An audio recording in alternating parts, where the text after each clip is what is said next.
दोस्तों, जिस तरह से एक दिन में कई बार धूप और कई बार छांव आती जाती है, ठीक उसी प्रकार से हमारे जीवन में भी सुख और दुख का आना जाना लगा ही रहता है। लेकिन हमारा ध्यान केवल दुखों पर होता है और हमें ऐसा प्रतीत होता है कि हमारे जीवन में केवल दुख ही हैं। लेकिन अगर वास्तविकता देखी जाए तो हमें यह पता चलेगा कि वास्तविक तौर पर हमारे जीवन में केवल एक ही दुख है। लेकिन वो कौन सा दुख है जिसके कारण हम हमेशा दुखी रहते हैं, परेशान रहते हैं, चिंतित रहते हैं? वो एकमात्र दुख क्या है? चलिए इसे आज की बौद्ध कहानी के माध्यम से समझते हैं और यह भी जानने का प्रयास करते हैं कि आखिर उसका समाधान क्या है और अपने दुख को नियंत्रित करने के लिए हम क्या कर सकते हैं। बहुत समय पहले की बात है, एक छोटा सा राज्य था। उस राज्य में एक व्यापारी रहता था जो बहुत अमीर था, जिसके पास किसी चीज की कोई कमी नहीं थी। उसके पास वो सारी सुख सुविधाएं थी जो वह चाहता था। उसका एक पुत्र भी था जो अब युवा हो चुका था। उस व्यापारी के पुत्र ने अब तक अपने जीवन में कोई दुख नहीं देखा था। जो भी वह चाहता था वो व्यापारी उसे सब कुछ लाकर दे देता था, जिस कारण उसने अपने जीवन में किसी प्रकार के दुख का अनुभव अब तक नहीं किया था। उस व्यापारी के पुत्र के कई सारे मित्र भी थे। उसके पास अथाह संपत्ति थी, धन दौलत की उसके पास कोई कमी नहीं थी।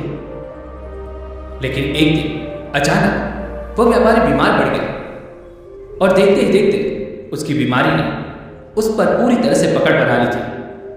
वह व्यापारी अपने जीवन की आखिरी सांसें गिन रहा था। अब उस व्यापारी को यह प्रतीत होने लगा था कि अब वह नहीं बच पाएगा।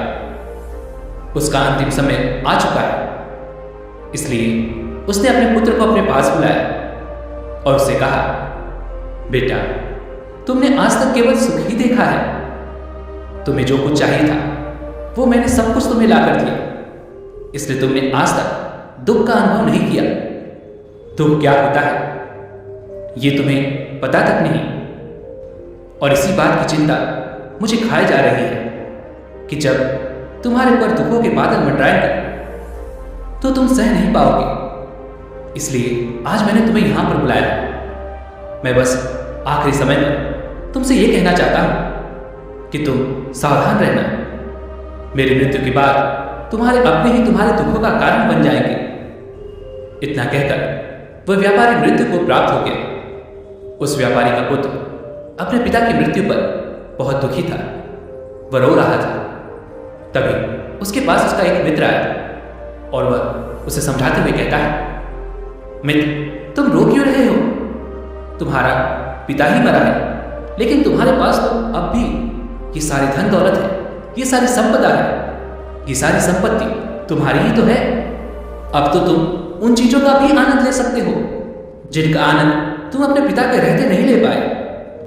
अपने मित्र की यह बात सुनकर वह बड़ा प्रसन्न हुआ और उसे भी इस बात का एहसास हो चुका था कि उसके पास अथाह संपत्ति है, धन है, दौलत है, जिसकी मदद से वह अपना जीवन खुशी खुशी बिता सकता है। लेकिन इसी धन संपदा के कारण वह अब बुरी आदतों का शिकार भी हो चुका था। वह वैश्यालय जाने लगा था। उसे हर प्रकार का नशा करने की आदत लग चुकी थी। जहां उसका मन करता वो वहां चला जाता। जब भी उसका मन करता वो किसी को भी अपने घर बुला लेता, फिर चाहे दिन हो या रात। जो भी उसका मन करता वो खरीद लेता, क्योंकि उसके पास अथाह संपत्ति थी। और तो उसके पिता का सारा व्यापार भी अब उसी के हाथों में था और अब वो बहुत खुश था। वो अपने जीवन को अपनी मर्जी के हिसाब से जी रहा था। एक दिन उसके मन में ख्याल आया कि पिता ने मुझे बेवजह ही डरा दिया कि लोग मेरा फायदा उठाएंगे, मेरे दुश्मन बन जाएंगे, मेरे दुखों का कारण बन जाएंगे। लेकिन अब तो मैं और भी मजे से जी रहा हूं। मेरे सुख के दिन तो अब आए हैं। मैं आज तक जो नहीं कर पाया था वो सब करने में अब मैं सक्षम हूं। यह सब सोचकर उसकी खुशी का कोई ठिकाना नहीं था। वो बहुत खुश था। तभी एक दिन उस राज्य में एक बहुत बड़ा मंदिर का निर्माण हो रहा था और उस मंदिर के निर्माण के समय पर एक घोषणा करवाई गई कि जो भी इस मंदिर के लिए सबसे अधिक दान देगा उसका नाम उस मंदिर के एक पत्थर पर स्वर्ण अक्षरों में लिखा जाएगा। जब उसके मित्र ने यह बात सुनी तो वह दौड़ा दौड़ा उसके पास आया और उसे सारी बात बता दी। तब उस व्यापारी के पुत्र ने यह तय किया कि वो मंदिर को सबसे बड़ा दान देगा और उसने ऐसा ही किया और साथ ही यह भी निश्चित हो गया कि उसका नाम उस मंदिर के एक पत्थर पर स्वर्ण अक्षरों में लिखा जाएगा। लेकिन जब वह दान देकर वापस घर की ओर लौट रहा था तो रास्ते में उसे एक साधु मिले जो भोजन की याचना कर रहे थे। इस पर वह घमंडी व्यापारी का पुत्र कहता है, तुम जैसे लोग केवल 2 वक्त की रोटी के लिए हमेशा चिल्लाते रहते हो। पता नहीं तुम लोग कहां से आ जाते हो और भगवान तुम लोगों को पैदा ही क्यों करता है। तुम लोग गंदगी हो, तुम लोग दुख हो, तुम्हें जीने का कोई हक नहीं। केवल अपना पेट भरने के लिए 2 वक्त की रोटी के लिए तुम किसी के सामने भी झुक जाते हो। यदि झुकना ही है तो उस ईश्वर के सामने झुको, शायद वो तुम्हारी गलतियों को माफ कर दे और तुम्हें एक अच्छा जीवन प्रदान करे। हो सकता है वो तुम्हें भोजन भी दे दे। वो लड़का उन साधु को खरी खोटी सुनाकर वहां से चला गया। धीरे धीरे उस लड़के के पास उसके मित्रों, सहयोगियों और रिश्तेदारों की संख्या बढ़ने लगी। अब हर कोई उससे बिना पूछे कोई काम नहीं करता था। हर चीज में उसी से पूछा जाता था, जिस कारण उस लड़के को लगने लगा था कि अब मेरे बिना कोई काम नहीं हो सकता। जो भी हूं मैं ही हूं। जिस कारण उस लड़के का अहंकार अब 7वें आसमान पर था। सभी लोगों ने उसका मन जीत लिया था। सब लोग उसके विश्वास पात्र बन चुके थे। उस लड़के के पास अपार धन था, जिस कारण सब उससे जुड़े हुए थे। लेकिन यह बात उस लड़के को समझ नहीं आ रही थी। सभी लोग विश्वास के नाम पर अब उस लड़के से धन उधार लेने लगे थे और वह भी खुशी खुशी लोगों को धन उधार में दे दिया करता है। जो कोई उससे धन उधार लेने आता, वो जितना मांगता वो उससे ज्यादा ही उन्हें दिया करता, क्योंकि वह सभी के नजरों में अपने आप को साबित करना चाहता था। वह अपने आप को महान दिखाना चाहता था। लेकिन धीरे धीरे उसकी बुरी आदतों के कारण अब उसका व्यापार चौपट होने लगा था। देखते ही देखते एक दिन व्यापार में उसे बहुत बड़ा घाटा हुआ। उसका पूरा व्यापार कर्ज में डूब गया। अब वह बहुत परेशान हो चुका था, बहुत चिंतित हो चुका था। उसे यह समझ नहीं आ रहा था कि आखिर ये सब क्या हुआ। मेरे पास तो कुछ समय पहले अपार धन था और आज मेरे ऊपर बहुत बड़ा कर्जा है जिसे मुझे चुकाना ही होगा। तभी उसे वो उधार दिया हुआ धन याद आया जो उसने अपने मित्रों और सहयोगियों को दिया था, अपने रिश्तेदारों को दिया था। उसने सभी से वो अपना दिया हुआ कर्ज वापस मांगना शुरू किया, लेकिन किसी ने भी उसका दिया हुआ कर्ज उसे वापस नहीं दिया, बल्कि लोगों ने उसे धुतकार कर वहां से भगा दिया। वह एक एक करके सभी के पास गए, लेकिन किसी ने उसकी कोई मदद नहीं की। देखते ही देखते उसका सब कुछ बिक गया। अब उसके पास कुछ न था। वह सड़क पर आ चुका था। तभी वह यह सोचने लगा कि अपने सुख के दिनों में मैं यह नहीं जान पाया कि मैं अपने शत्रुओं से घिरा हुआ हूं। मेरे पिताजी सही कहते थे कि मेरे अपने ही मेरे दुखों का कारण बनेंगे। पिताजी, आपका धन्यवाद, लेकिन मैं आपकी बातों को समझ नहीं पाया। और आज देखिए क्या हो गया। वह सारा दिन यहां से वहां भटकता रहा और सोचता रहा कि अब आगे क्या होगा। वह कैसे खाएगा, कहां रहेगा और कैसे सोएगा। उसे अपने पिता की याद सता रही थी। वह उन्हें याद कर करके रो रहा था। उसकी आंखों से आंसू बह रहे थे, लेकिन अब बहुत देर हो चुकी थी और अब धीरे धीरे उसे भूख भी लग रही थी। तभी उसने सोचा कि मैं उसी मंदिर पर चलता हूं जहां पर पत्थर पर मेरा नाम स्वर्ण अक्षरों में लिखा गया है। मैं जाकर वहां पर कुछ मदद मांगता हूं। वह वहां पहुंचा और वहां के पुजारी से वो कहता है, पुजारी जी, आपने मुझे पहचाना? मैं वही हूं जिसने इस मंदिर को सबसे बड़ा दान दिया है और मेरा नाम इस मंदिर के पत्थर पर स्वर्ण अक्षरों में लिखा गया है। हालांकि इस समय मेरे हालात कुछ खराब है और मेरे पास खाने के लिए भी कुछ नहीं है। क्या आप मुझे कुछ भोजन दे सकते हैं? मैं भूखा हूं, मुझे बहुत जोरों की भूख लगी है। मेरे अपनों ने मुझे धोखा दे दिया है। क्या आप मुझे कुछ भोजन दे सकते हैं? तब यह पुजारी कहता है, भिखारियों को भोजन इस मंदिर के बाहर दिया जाता है, मंदिर के अंदर नहीं। जाओ और जाकर बाहर बैठ जाओ। और रही बात तुम्हारे नाम की, तो भिखारियों का नाम मंदिर के पत्थर पर स्वर्ण अक्षरों में नहीं लिखा जाता। पुजारी ने तुरंत ही उस लड़के का नाम मंदिर के उस पत्थर पर से हटवा दिया और फिर एक बार घोषणा करवा दी कि मंदिर को जो सबसे बड़ा दान देगा उसका नाम इस मंदिर के पत्थर पर स्वर्ण अक्षरों में लिखा जाएगा। यह सब देखकर वो लड़का बड़ा हैरान था, बड़ा अचरज में था। वह मन ही मन रो रहा था और सोच रहा था कि यह जीवन कितना दुखदायी है, ये जीवन बहुत छोटा है। अब मैंने जान लिया कि पत्थर पर लिखा हुआ नाम भी मिटाया जा सकता है, और यदि पत्थर पर लिखा हुआ नाम मिटाया जा सकता है तो इस जीवन का क्या मोल? ये जीवन भी कभी भी समाप्त हो सकता है। उस लड़के को जोरों की भूख लगी थी। वो मंदिर के बाहर जाकर एक कोने में बैठ गया। लोग आते रहे और भिखारी को कुछ न कुछ दान देते रहे, लेकिन वह लड़का, उसकी हिम्मत ही नहीं हो रही थी कि वह भीख मांग सके, और न ही वह उन भिखारियों में बैठना चाहता था। देखते ही देखते दोपहर से रात का समय हो चुका था, लेकिन अब तक उसे कुछ भी ना मिला था। लेकिन उसकी भूख बढ़ती चली जा रही थी और उसे जोरों की भूख लगी थी। पहली बार उसने अपनी भूख को जाना था, अपने पेट की इस आग के बारे में जाना था, और इस भूख के कारण वो इतना परेशान हो चुका था कि उसने तय किया कि वह मंदिर से ही कुछ चुरा लेगा और उसे खाकर अपना पेट भर लेगा। जैसे ही वो वहां से उठता है तभी वह साधु वहां पर आ जाते हैं, जिसे उस लड़के ने बहुत खरी खोटी सुनाई थी। वह साधु उस लड़के के पास आकर कहते हैं, बेटा हम पहले भी मिल चुके हैं। वह साधु भिक्षाटन से वापस लौट रहे थे। उन्होंने कुछ भोजन उसे देते हुए कहा, ये लो, खा लो, तुम्हें जोरों की भूख लगी होगी। मैं तुम्हें जानता हूं, मैं समझता हूं कि यह हालात तुम्हें जबरदस्ती झुकाना चाहते हैं, लेकिन तुम लोगों के सामने झुकना नहीं चाहते। लेकिन अगर तुम लोगों के सामने झुकोगे नहीं तो तुम्हें भोजन भी नहीं मिलेगा। आज तो मैंने तुम्हें भोजन दे दिया है जिससे तुम्हारी भूख मिट जाएगी, लेकिन यह भूख रोज लगेगी। यह पेट की आग कभी नहीं मिटती। यह एक ऐसी बीमारी है जिसका कोई इलाज नहीं।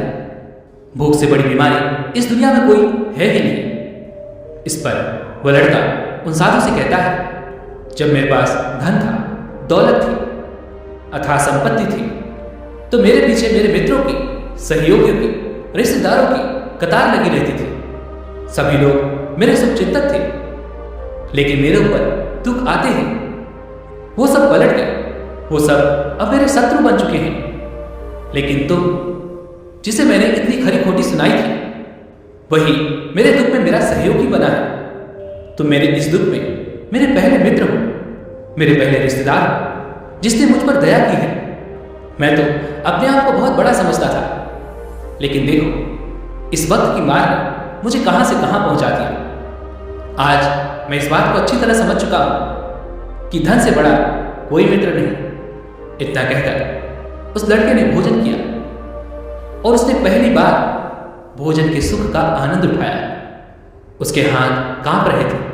वो जल्दी जल्दी उस भोजन को समाप्त करना चाहता था, जल्दी जल्दी उसे चबा लेना चाहता था, और उसकी आंखों से झरझर आंसू भी बह रहे थे। उसे ऐसा प्रतीत हो रहा था मानो आज से पहले ऐसा लजीज भोजन उसने आज तक न किया। भोजन करते वक्त जो अनुभव से प्राप्त हुआ, ऐसा अनुभव उसे आज तक नहीं मिला था। तभी वह उस साधु से कहता है, ये कैसा सुख है, मैं इस दुख में भी इस भोजन के सुख का अनुभव कर पा रहा हूं।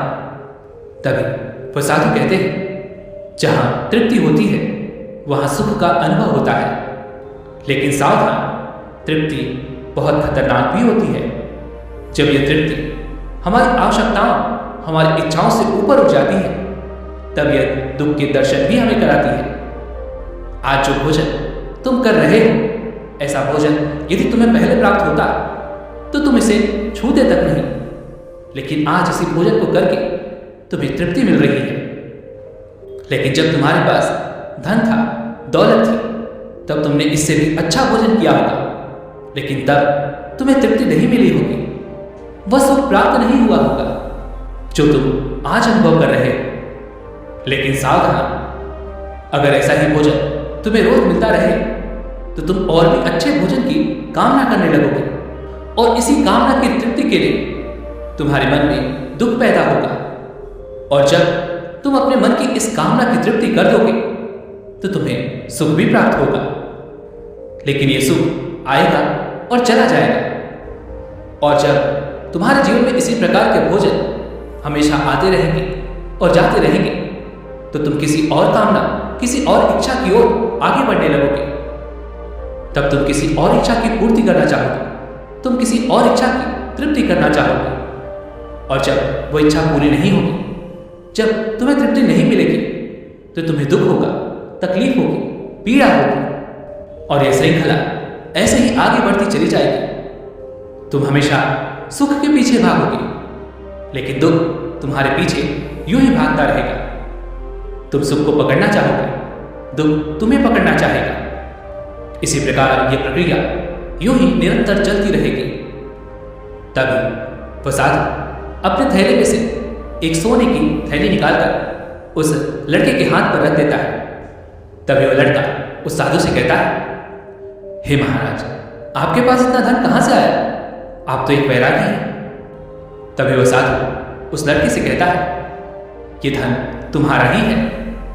उस दिन जब तुम मुझे खरी खोटी सुनाकर अपने घर की ओर आगे बढ़ रहे थे, तभी तुम्हारी जेब से यह सोने के सिक्कों से भरा हुआ थैला नीचे गिर पड़ा, और मैंने इसे उठाकर अपने पास रख लिया, ये सोचकर कि जब तुम मुझे मिलोगे तब मैं इसे तुम्हें लौटा दूंगा।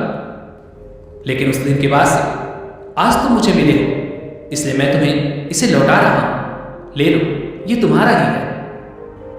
इस पर वह लड़का कहता है, हे महाराज, इसी धन के लिए तो मुझे मेरे मित्रों ने, मेरे सहयोगियों ने, यहां तक कि मेरे रिश्तेदारों ने भी मुझे धोखा दिया, लेकिन आप वो पहले शख्स हैं जो मुझे ये धन लौटा रहे हैं। और वहीं पर जो मैंने धन, जो कर्ज मैंने अपने मित्रों, अपने सहयोगी, अपने रिश्तेदारों को दिया था, अपने बुरे समय पर जब मैंने उनसे वो मांगा तो उन सभी ने वो धन देने से मुझे मना कर दिया।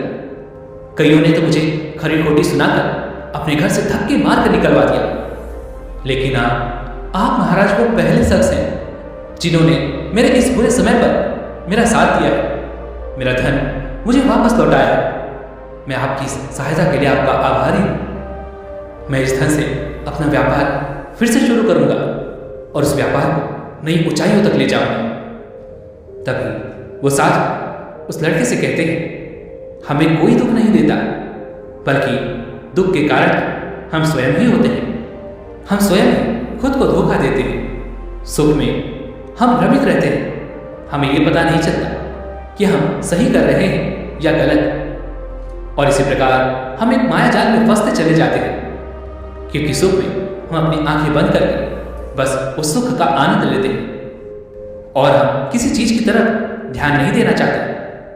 हम नहीं जानना चाहते कि जीवन मीठा है तो कड़वा भी है, सच है तो झूठा भी है। सुख में हम केवल अपने अहंकार को बढ़ावा देते हैं। तभी इस पर वह लड़का कहता है, आप ठीक कहते हैं। जब मेरे पास धन दौलत थी, अथाह संपत्ति थी, तब मैं अंधा हो चुका था। मैं किसी चीज पर ध्यान नहीं देता था।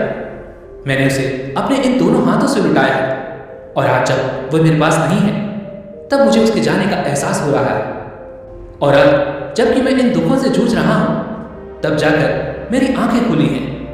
तभी मैं ये भी जान पाया कि कौन मेरे साथ है और कौन मेरे खिलाफ। और ये जो ज्ञान दुख द्वारा मुझे प्राप्त हुआ है, ये ज्ञान मैं हमेशा अपने साथ रखूंगा। अपने सुख में भी अब से अपनी आंखें खुली रखूंगा। दोस्तों, मानव शरीर में बहुत ऊर्जा है, बहुत शक्ति है, पर हम उन्हें बेकार की चीजों में यूं ही व्यर्थ कर देते हैं, बेकार के कामों में लगा देते हैं, जिससे हमारा पूरा जीवन यूं ही व्यर्थ हो जाता है। हम में से अधिकांश लोग हमेशा अपने आप को कोसते होंगे, उस ऊपर वाले को यह दोष देते होंगे कि आखिर मैं इतना दुखी क्यों हूं। और हमें से अधिकांश लोगों के मन में ये सवाल तो उठता ही होगा, पर इसका जवाब बड़ा सीधा और सरल है, क्योंकि वो परमात्मा चाहता है कि हम उस दुख का अनुभव करें। वो परमात्मा हमें उस परम दुख तक ले जाना चाहते हैं, जहां पर हमें यह पता चल सके कि इंसानी आत्मा का असली दुख क्या है। और वो दुख है अपने आप को ना पहचान पाना, अपनी शक्तियों को ना पहचान पाना, अपने आप को ना जान पाना, अपने आप को इकट्ठा ना कर पाना, अपने आप को नियंत्रित न कर पाना। हमारे जीवन में केवल एकमात्र यही दुख है, क्योंकि हम अपने आप पर कभी ध्यान नहीं देते, अपने आप को एकत्रित करने का कभी प्रयास तक नहीं करते। लेकिन इस दुख को ना देखकर हम बाकी के इधर उधर के दुख को देखकर हमेशा चिंतित रहते हैं, परेशान रहते हैं और अपना पूरा ध्यान उन्हीं दुखों पर लगाए रहते हैं। लेकिन जो वास्तविक दुख है, इस पर हमारा ध्यान कभी जाता ही नहीं। लेकिन वास्तविकता तो यही है कि जब भी हमारे जीवन में कोई दुख आता है तो हमारा ध्यान खुद पर होना चाहिए कि आखिर मैं दुखी क्यों हूं, मैं क्यों हूं। और जब ये एकमात्र दुख आपके जीवन में आपको नजर आने लगता है, तब आप ध्यान की तरफ आगे बढ़ने लगते हैं, आप अपने आप को खोजने की तरफ आगे बढ़ने लगते हैं। और तब आपके सामने कोई भी समस्या बड़ी नहीं रह जाती। आप किसी भी बड़ी से बड़ी समस्या का समाधान सरलतापूर्वक कर सकते हैं। इसलिए खुद को जानिए, खुद को पहचानिए, क्योंकि जो शक्ति, जो क्षमता आपके भीतर है, वो किसी और के पास नहीं है। आप उस परम शक्ति का एक रूप हैं। आप अपनी शक्ति को पहचानिए, जानिए आप कौन हैं, क्या है। उसके बाद आपके सामने किसी प्रकार का भी दुख टिक नहीं पाएगा और आप हर परिस्थिति में खुश रहना सीख जाएंगे। दोस्तों, उम्मीद है कि आपने आज की इस वीडियो से जरूर कुछ न कुछ सीखा होगा। तो इस वीडियो को लाइक और अपने दोस्तों के साथ शेयर करना ना भूलें और हमें ऐसे ही सपोर्ट करने के लिए चैनल को सब्सक्राइब और घंटी बटन को जरूर दबा दें। तो चलिए मिलते हैं इसी पर वीडियो में। तब तक के लिए अपना ख्याल रखिए। धन्यवाद।